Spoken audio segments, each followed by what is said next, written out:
Al Señor, quiero pedirle que pueda acompañarme en esta mañana. Romanos 1:17.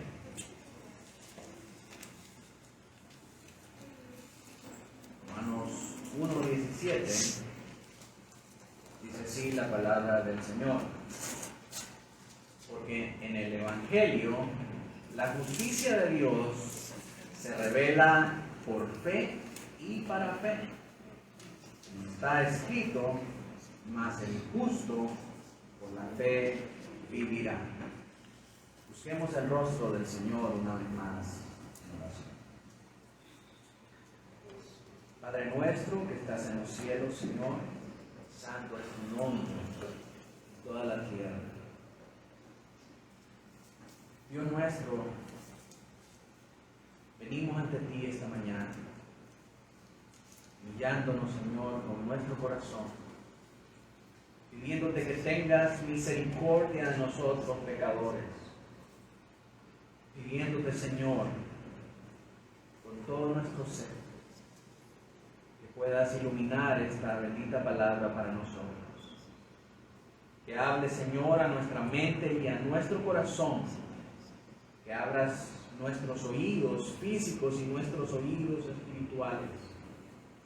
Que quites de nosotros toda distracción que nos impide escuchar claramente tu mensaje.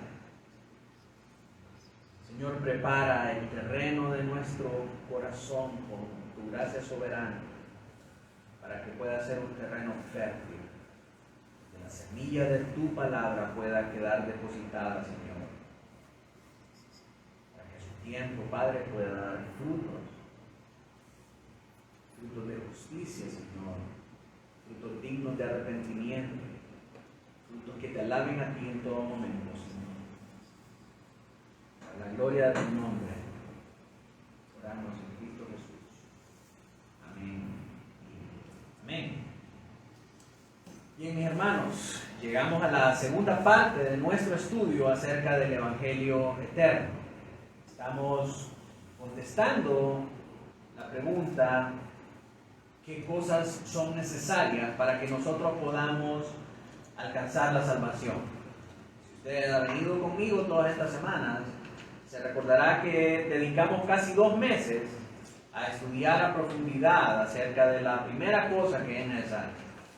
Esto es el arrepentimiento para con Dios. Ahora nos aprestamos para que durante estas próximas semanas podamos estudiar juntos la segunda cosa que es necesaria para la salvación. Y esto es el tema de la fe. La fe, al igual que el arrepentimiento, es un don de Dios. Este don de Dios, este regalo de Dios, nos revela a nosotros la manera en la que nosotros somos justificados por Dios en el Evangelio. Así dice Pablo en el verso que leímos al principio. De entrada, este verso nos contesta la gran pregunta acerca de la salvación. ¿Cómo la obtenemos? Por la fe, solamente por la fe. Esto es lo que significa, lo que dice este verso, que el justo por la fe vivirá. El justo es justificado por la fe. Sin embargo, usted se va a dar cuenta al estudiar este tema juntamente conmigo, que no es la fe sola la que salva. Porque si así fuera, si solo fuera de tener fe solamente, los budistas, los musulmanes, los testigos de Jehová, los mormones, los adventistas, muchas otras sectas y falsas religiones tienen fe. Los espiritistas y los chamanes tienen fe. La gente del mundo tiene fe. Recientemente, durante nuestras vacaciones con mis hijos, tuvimos la oportunidad de ver la película de la Liga de la Justicia.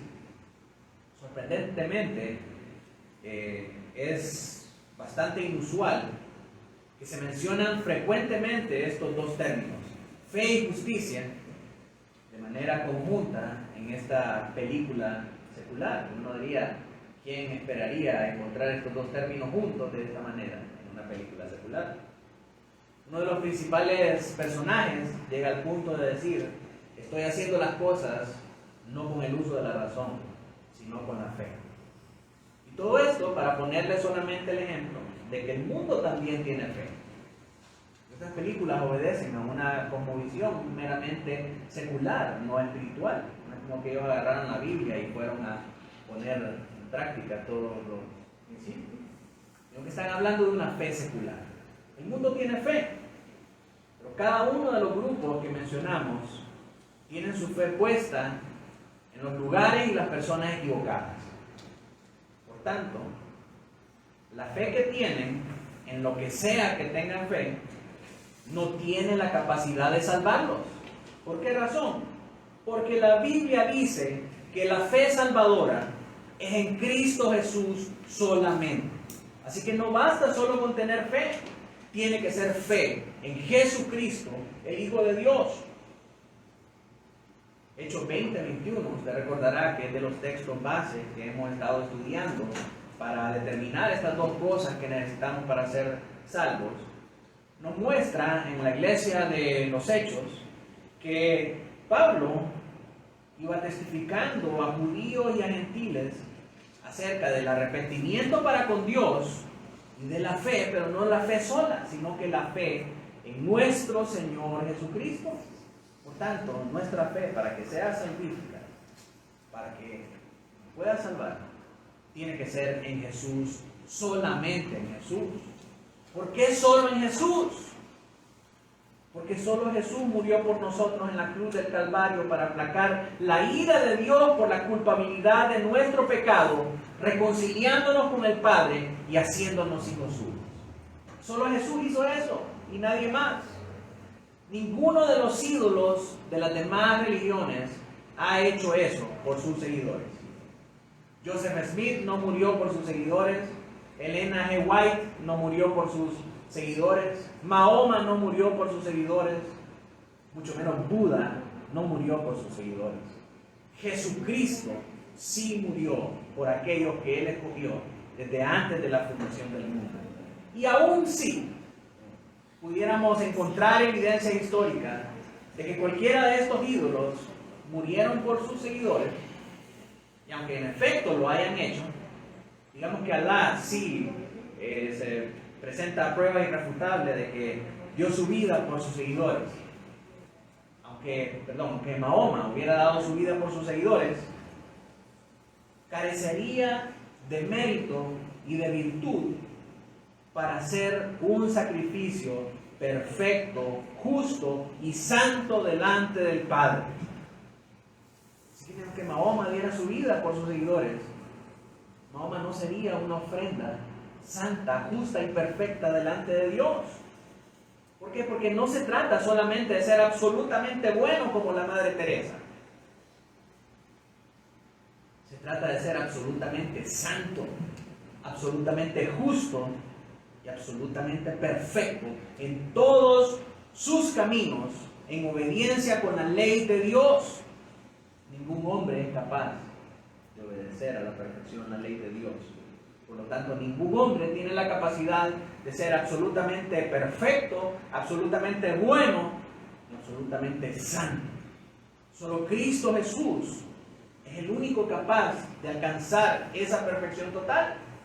Ni aún la Virgen María tiene la capacidad de alcanzar tan elevado grado de perfección y santidad. De manera que es la fe en Jesús solamente la que nos salva, la que nos justifica y la que nos da la vida. Entonces, ¿cómo conseguimos esa fe? ¿De dónde se origina la fe? ¿Cuál es su objetivo? ¿Y cómo funciona la fe? Estas son las preguntas que vamos a estar contestando en las próximas semanas. Para entender la fe, quisiera hablarle hoy acerca de los elementos que están contenidos en la fe. Para poder entender este tema, me gustaría que visualizara juntamente conmigo a la fe como una flecha. La aljaba de donde sale la flecha, al igual que el arrepentimiento, es la gracia soberana de Dios. Y esto es lógico, porque si ambos son dones de Dios, si ambos son regalos de Dios, el arrepentimiento y la fe, si los dos son dones de Dios, es necesario que los dos provengan del mismo lugar. Entonces la fe, al igual que el arrepentimiento, proviene de la gracia soberana de Dios. Recuerda que cuando hablamos del arrepentimiento, dijimos que el suelo de la raíz del arrepentimiento es la gracia soberana de Dios. Asimismo, en la fe, viendo la fe como una flecha, el lugar de donde se origina, el lugar de donde sale, es de la aljaba. La aljaba de la flecha es la gracia soberana de Dios. Como le dije, esto es lógico. Si los dos son dones de Dios, los dos tienen que provenir del mismo lugar. Y esto lo encontramos en Santiago 1:17. Dice Santiago 1:17. Este es un verso que seguramente usted se sabe hasta de memoria. Toda buena dádiva y todo don perfecto desciende de lo alto, del Padre de las luces, en el cual no hay mudanza ni sombra de variación. Todo don perfecto proviene de Dios. El arrepentimiento y la fe son dones de Dios. Entonces provienen de la gracia soberana. ¿Eso qué quiere decir? Que Dios le da la fe a quien Él quiere, según su gracia soberana. Nosotros no podemos escoger tener fe en el Señor Jesucristo, porque es una dádiva que viene del Padre. Muchas personas pueden decir que tienen fe en Jesús. Pueden hacer la oración del pecador una y otra vez. Pero mientras esa profesión de fe no afecte su vida de una manera radical, esas personas no tienen fe en Jesús, aunque digan que sí la tienen. Por ejemplo, una persona puede decir que tiene fe en Jesús para vida eterna. Puede llenarse la boca y decir por todos los medios que tiene fe en Jesús.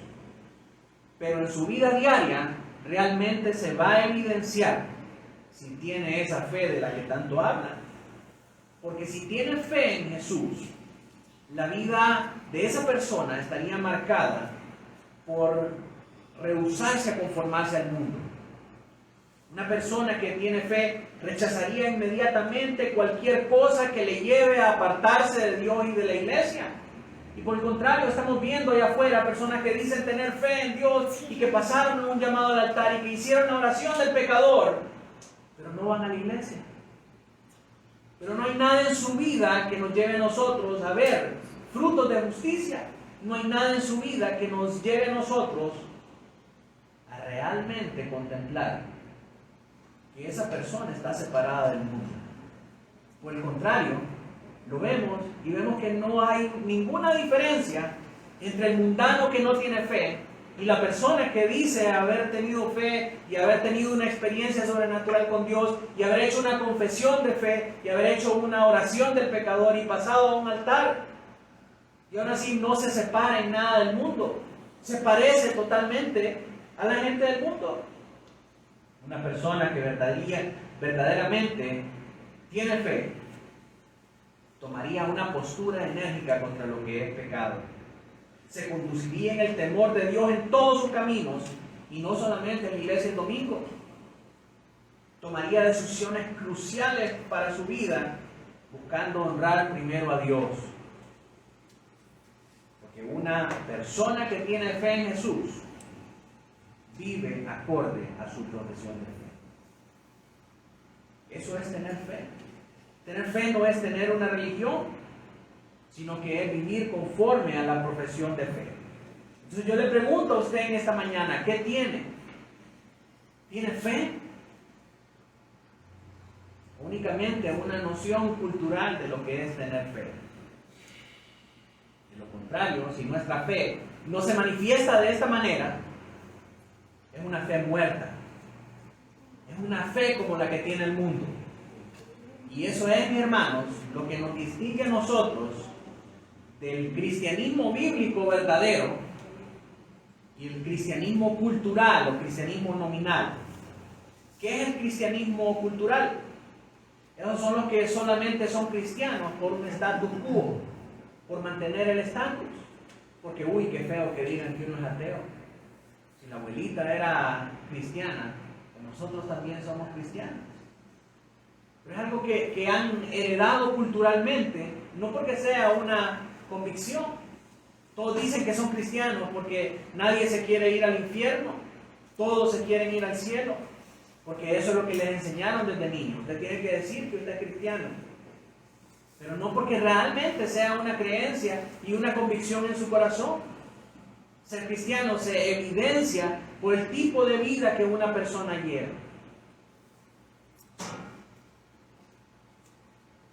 Para los cristianos culturales, para los cristianos nominales, cualquier cosa es más importante que la vida de la fe.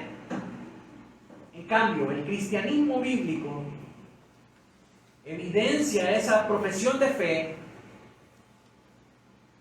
siendo afectadas todas las áreas de su vida por esta profesión. Desde las cosas que hablan hasta las cosas que publican en las redes sociales, las cosas que comparten en su mensajería instantánea,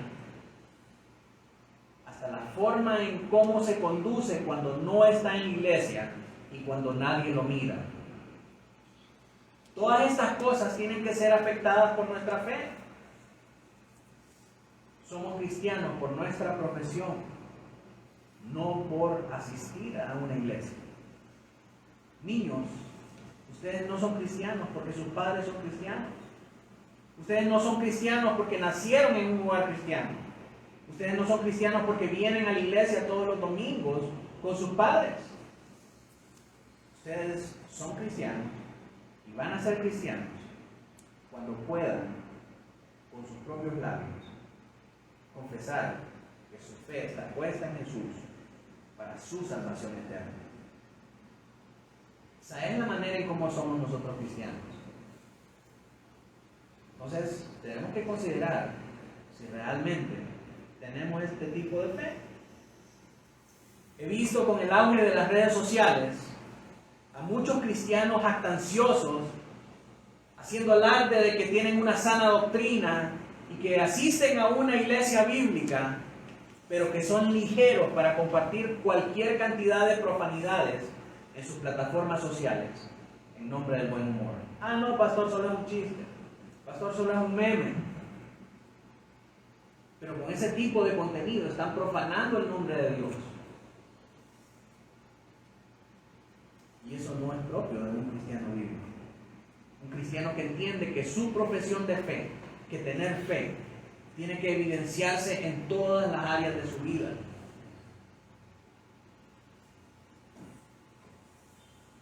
Pablo le recuerda esto a los filipenses, que la fe tiene que afectar todas las áreas de nuestra vida. Mire lo que le dice a los filipenses en Filipenses 1:27.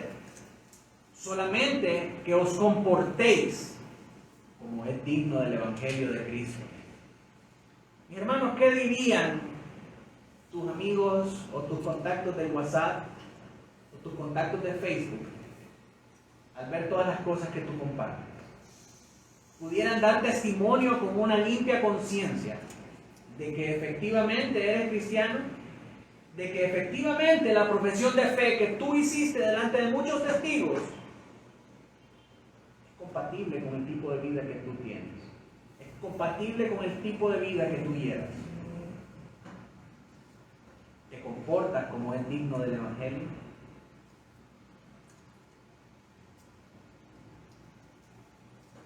Pablo les dice a los filipenses, para que sea que vaya a veros, que esté ausente, oiga de vosotros, que estéis firmes en un mismo espíritu, combatiendo unánimes por la fe del Evangelio. Sea que el pastor está acá o no está el pastor acá, nosotros permanezcamos firmes y unánimes en la vida del Evangelio, combatiendo unánimes por la fe del Evangelio, dando buen testimonio de que somos cristianos bíblicos. Le recuerda lo mismo también a los cristianos en Éfeso. ¿Qué es lo que dice Efesios 4:1? Yo pues, preso en el Señor, os ruego que andéis como es digno de la vocación con que fuisteis llamados. Pablo les está dando un gran testimonio porque Pablo está preso. Y les dice, básicamente, que retener su profesión de fe lo ha llevado a estar en esa condición.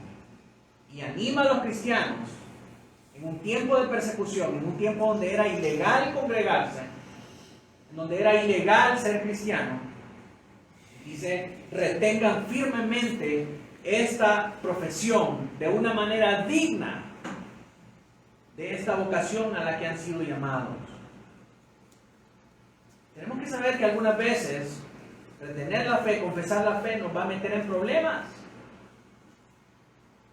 Pero eso es parte de la vida de la fe. Y debemos retener nuestra profesión, aun a pesar de las consecuencias que eso traerá sobre nuestra vida. Esto es lo que la Biblia llama padecer conforme a los padecimientos de Cristo.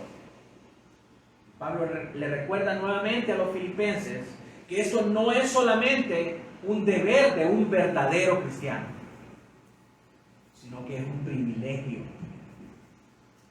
No solamente es deber de nosotros padecer los padecimientos de Cristo a causa de nuestra profesión de fe, sino que es un privilegio que nos han dado padecer y soportar las mismas persecuciones que enfrentó nuestro Señor Jesucristo.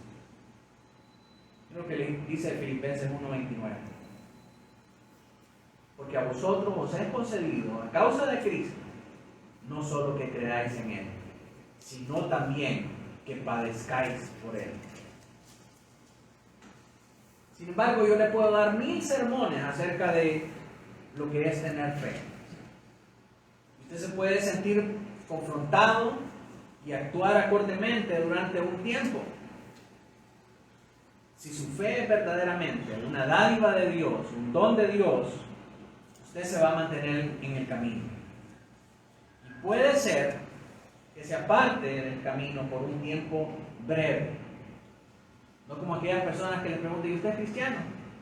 Mire, ahorita no, pero yo acepté al Señor en 1969 y ya no he vuelto a la iglesia, no he vuelto a ir a la iglesia porque estoy esperando hacer las cosas bien. Que cuando me decida, que ya sea de una manera firme y para siempre.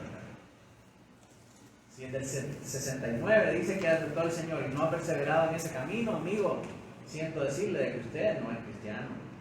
Está convencido de que Cristo es el camino, pero no está convertido. No ha venido a la fe realmente.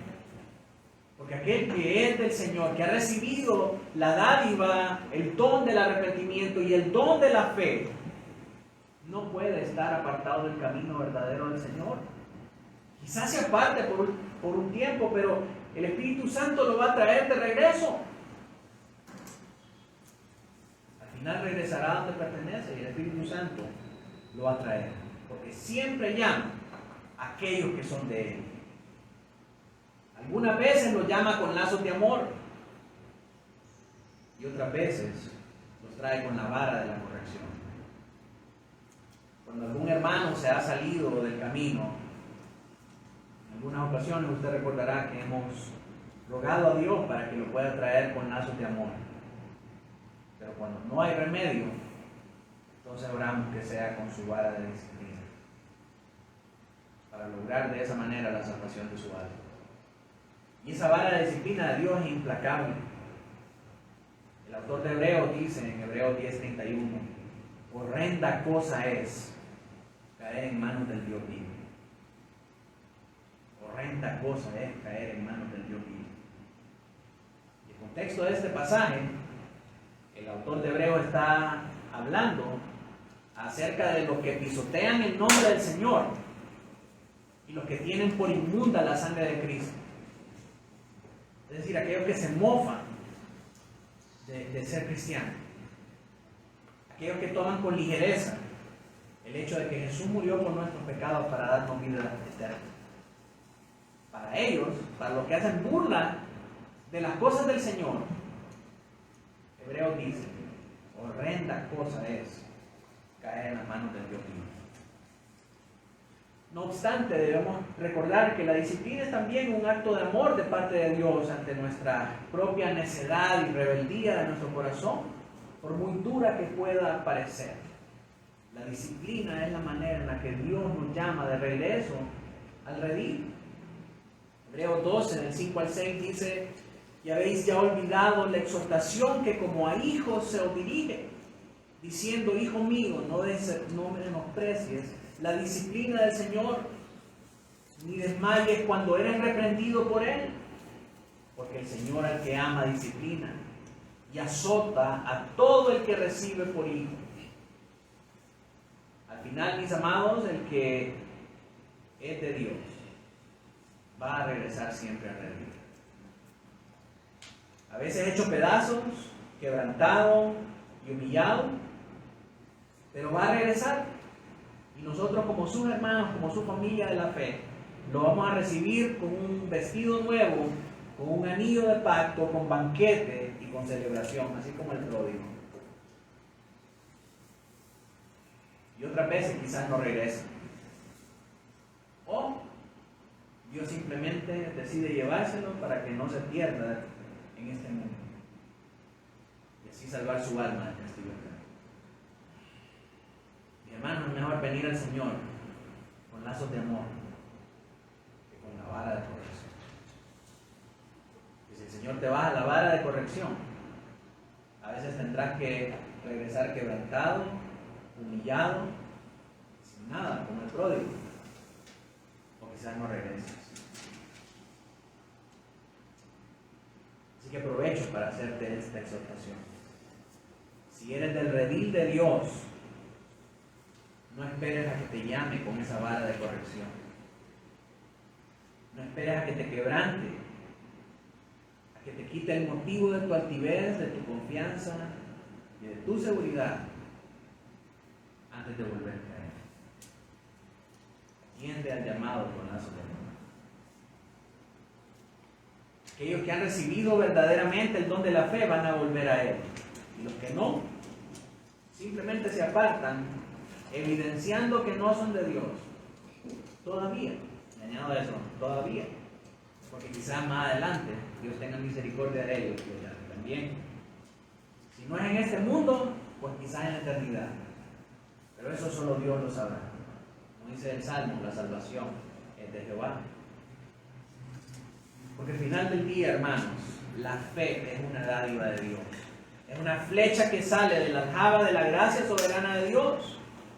Ningún hombre puede recibir el don de la fe si no le fuera otorgado por el Padre. Y esto hablamos cuando tratábamos acerca del llamamiento eficaz. Juan 6:44. Jesús, hablando a sus discípulos, les dice: ninguno puede venir a mí si el Padre que me envió no lo trajere, y yo le resucitaré en el día postrero. ¿Por qué decimos que la fe es como una flecha? De la misma manera que la flecha tiene un origen, tiene un objeto, una naturaleza, una instrumentalidad y un objetivo, así también la fe tiene estas cosas. ¿Cuál es el origen de la fe? Cuando pensamos en el origen de una flecha que está en la aljaba de la gracia soberana de Dios,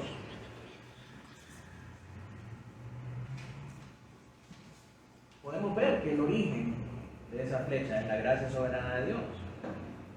Como ya dijimos anteriormente, igual que el arrepentimiento es un don de Dios y ambos proceden del mismo lugar. El siguiente elemento de una flecha es su objeto. ¿Qué es el objeto de la flecha? Lo que hace la flecha ser una flecha es su punta. Sin la punta, una flecha no tendría una razón de ser. Y sucede lo mismo con la fe. La punta de la fe es el Señor Jesucristo, porque el objeto de la fe está en Él mismo. Lo salvífico de la fe no es la fe en sí misma, sino el Señor Jesucristo. Y esto queda manifiesto en el verso que leímos de Hechos 20:21. Los apóstoles enseñando tanto a judíos y a gentiles que la fe, para que fuera salvífica, tenía que estar en el lugar correcto. Y el lugar correcto de la fe es en Cristo Jesús. Porque el problema en este versículo también no es que los judíos no tuvieran fe. Claro que sí la tenían, pero la tenían en lo que no era correcto. La tenían puesta en sus tradiciones, en sus genealogías, en sus ritos de la ley y en todas las otras cosas inherentes a su religión. Y vemos que hoy por hoy están cometiendo el mismo error. Ha salido una noticia que ha revolucionado a todo el mundo, cristianos y no cristianos, judíos y gentiles por igual, de que en Israel se encontró un Mesías de la línea directa de David y de Salomón por parte del Padre, y que ahora lo están proclamando el Mesías.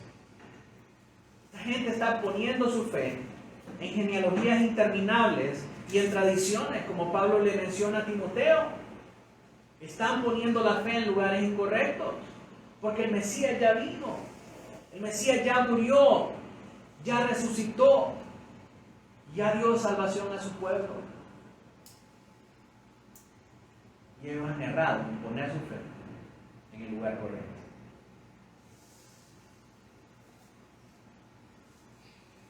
Una flecha cuyo objeto es las obras de la ley, la genealogía, los ritos y las tradiciones, es una flecha roma, una flecha sin punta.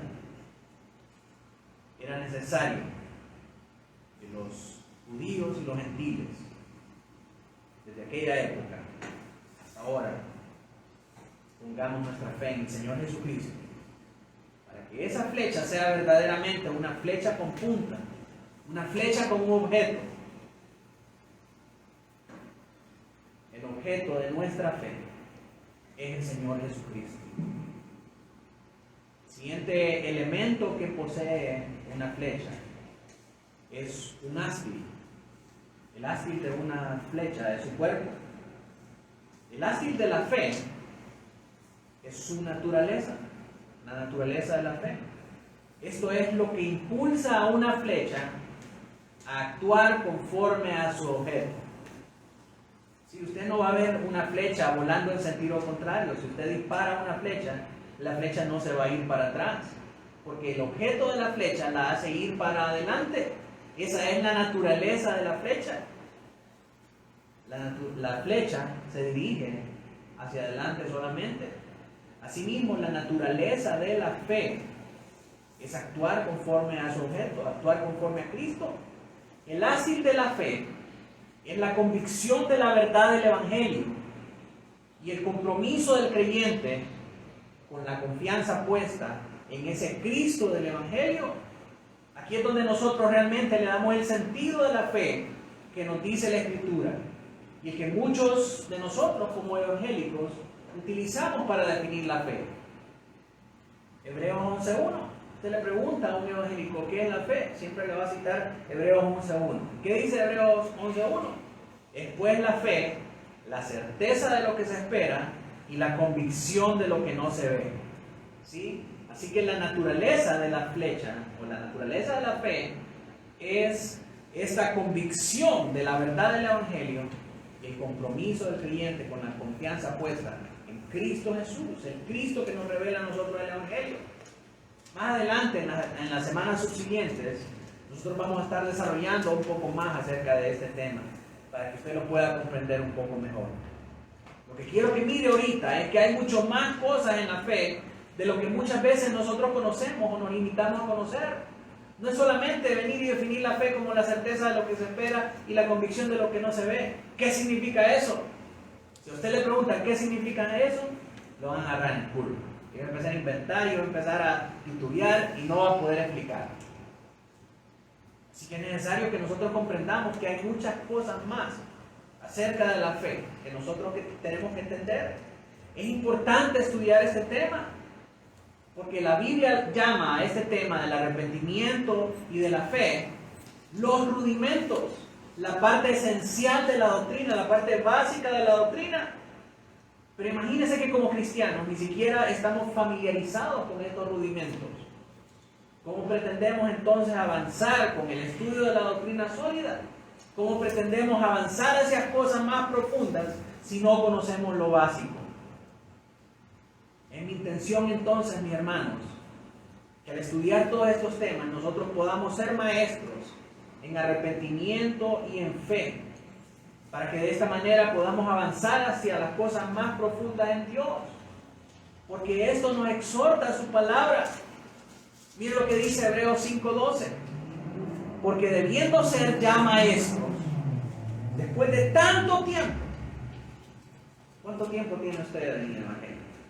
Piense acerca de eso. Y en todo ese tiempo, ¿cuántas veces ha estudiado acerca de los rudimentos de la fe? En todo el tiempo que tiene de ser cristiano, ¿cuánto realmente ha dedicado a profundizar acerca del arrepentimiento bíblico y acerca de la fe bíblica? Dice el autor de Hebreos, debiendo ser ya maestros después de tanto tiempo, tenéis necesidad de que se os vuelva a enseñar cuáles son los primeros rudimentos de las palabras de Dios. ¿Y cuáles son esos rudimentos? Lo contesta más adelante en el verso 6. Lo dice este versículo 12. Habéis llegado a ser tales que tenéis necesidad de leche y no de alimento sólido. En el verso 6, él habla de cuáles son esos rudimentos.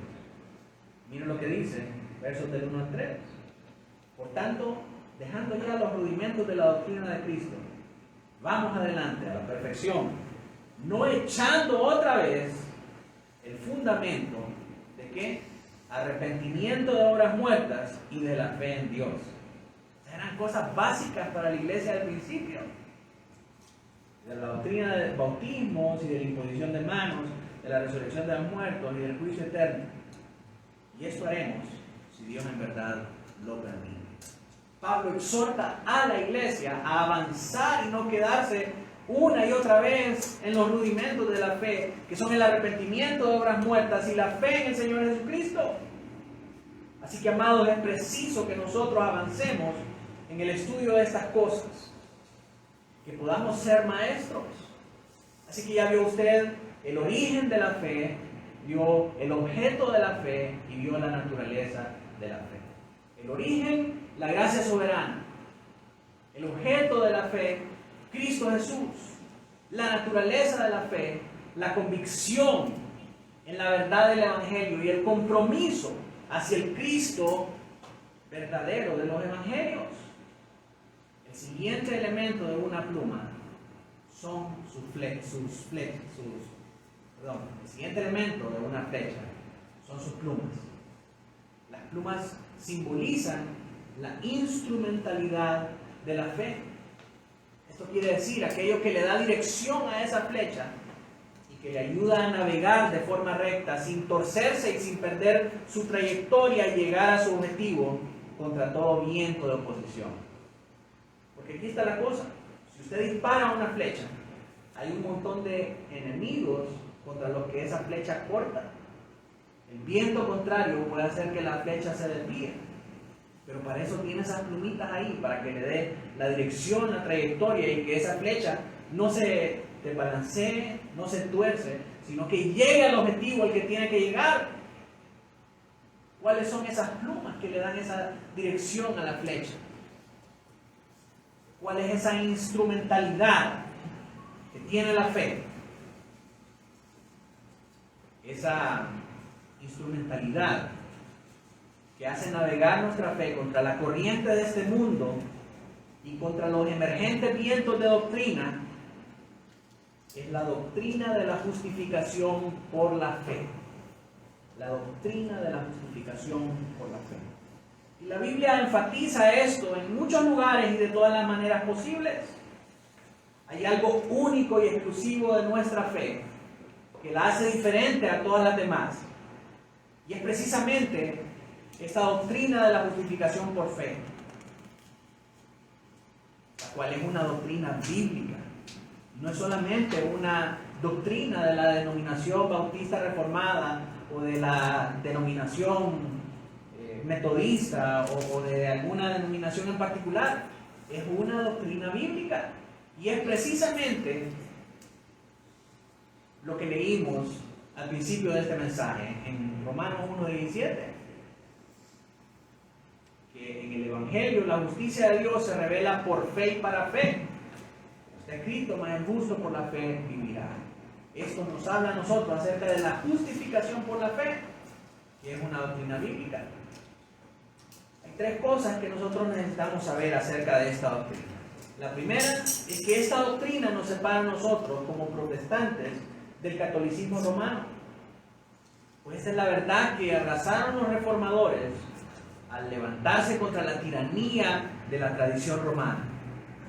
La segunda cosa que usted tiene que saber es que esta doctrina no solamente es bíblica, sino que también es uno de nuestros distintivos históricos, que nos separa de otras sectas heréticas que niegan las verdades bíblicas.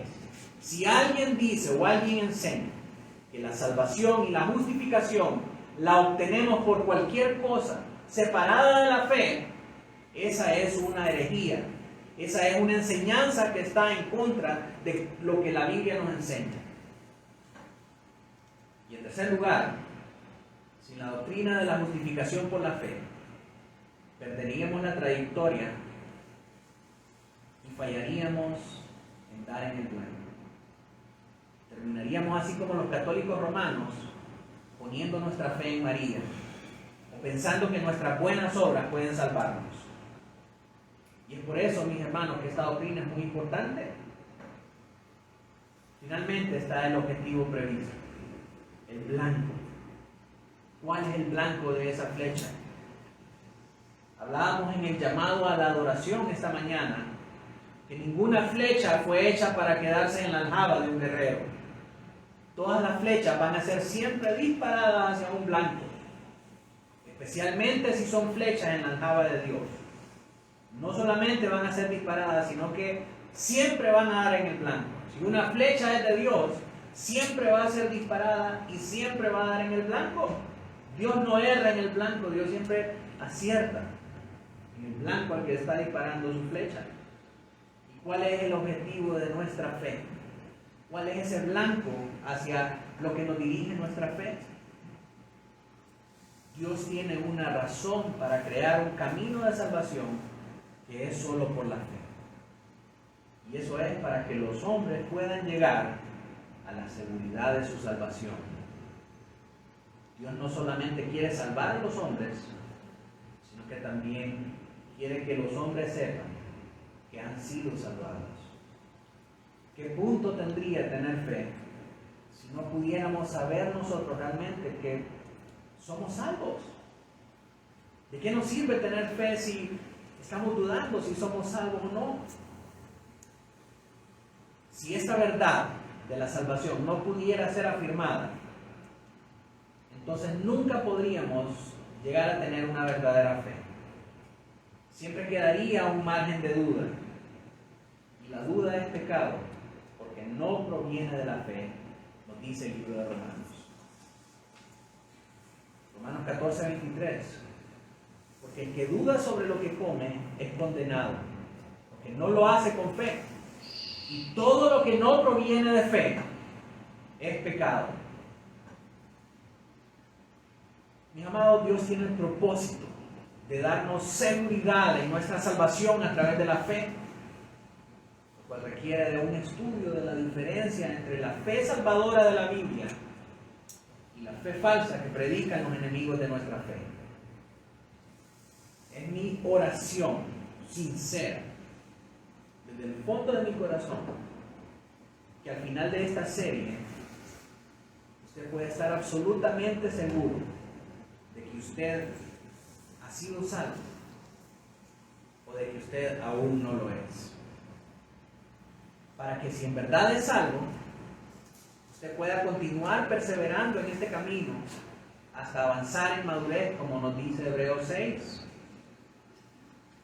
Pero en el caso de que usted no sea salvo, que usted pueda proceder al arrepentimiento. Pues tengo fe, mis amados, en que si Dios le ha permitido escuchar estos mensajes, es porque lo está llamando hacia la salvación. Por lo cual yo le ruego que atienda el llamado amoroso de su gracia irresistible, el llamado que le hacen con lazos de amor antes de que venga la vara de la corrección. Oremos.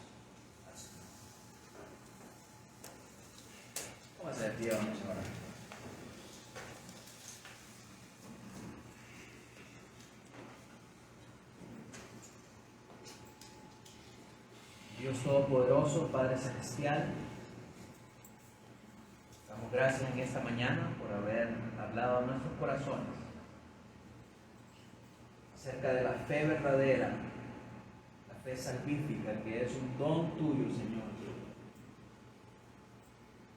que es solamente en Cristo Jesús. Yo te pido, mi Dios, en esta mañana, que según tu gracia soberana, puedas impartir este don del arrepentimiento y de la fe a todos aquellos que aún no han puesto tu confianza en ti. Señor, para que puedan venir al conocimiento de tu gloria, que podamos recibirlos como el Hijo pródigo en esta gran familia de la fe.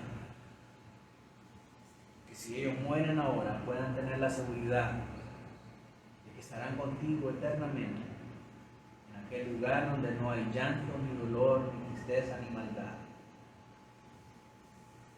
donde podemos tener la satisfacción plena, Señor, de estar a tu lado y de conocerte, donde tú enjugas nuestras lágrimas de manera personal, Señor, y eres nuestro deleite día y noche.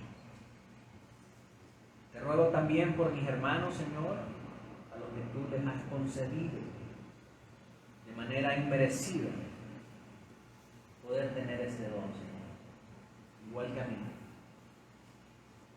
Padre Santo, ayúdanos a poder entender cada vez más la profundidad, la altura, la anchura y la longitud, Señor, de tu inmensa gracia a través de la fe. Para que podamos, Señor, ser maestros, como dice el escritor de Hebreos, en estos rudimentos que tú has dejado para tu iglesia para conocer. Que de esta manera, Señor, al conocer estos rudimentos, podamos avanzar en madurez, para que tú seas glorificado en nuestras vidas, en todo lo que hacemos, Señor, en todo lo que hablamos, en todo lo que compartimos en diferentes instancias de nuestras vidas, Señor. Que tú seas glorificado, Padre. Ayúdanos, Señor, en este cometido. Para la gloria de tu nombre, oramos.